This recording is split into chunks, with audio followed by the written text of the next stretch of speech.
Aí ustedes, son tres, non son moi grandes, pero levan cando menos 2 semanas sendo a sensación en Lugo, e non nos extraña. Estes tres porquiños xa son atracción total na zona do Paseo do Miño, no enlace coa Nacional Sexta tamén na Avenida de Madrid. E de onde saíron estes tres porquiños? Pois segundo Ana, veterinaria, teñen toda a pinta de vir dunha casa e non descartaría que fosen mascotas. Hoxe fomos ata Lugo e, atención, atopámonos directamente con estes tres cochos fozando e a policía local sen sacarlle o ollo.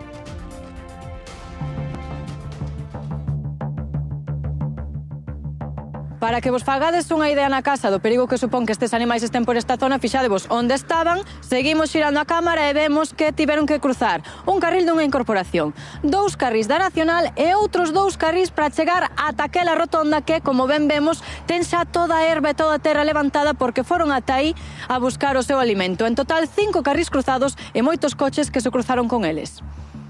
Teño clientes que os viron e están cada día. Están os cochos aí na rotonda, aí abaixo e tal, e desde o sábado é cando os viron. Esta mañá mesmo, pois, o viron. Teño aí clientes que o viron esta mañá. É a primeira vez que pasa algo así?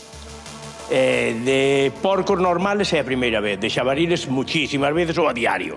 Fai algunos anos xa houbera tamén outra aparición deste tipo. Nós creemos que son de alguna persona que os ten aí a alguna finquiña que hai aí a carón da Nacional. Pensamos que non son salvaxes, que son animales domésticos.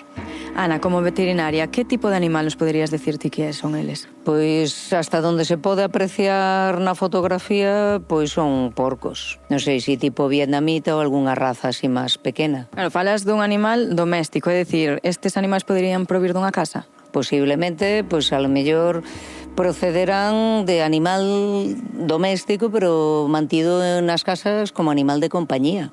Porque calquer persoa que este criando unhos porcos pois para o San Martiño, pois lóxicamente se os perde vai nos buscar. Outra cousa é que todavía temos pois en cruces de vietnamita, de porco vietnamita, pois sí que temos estos animais mantidos de compañía, semi en libertad en fincas, ese pode ser o orixe. E que che parece que anden por aí tan pegados á estrada?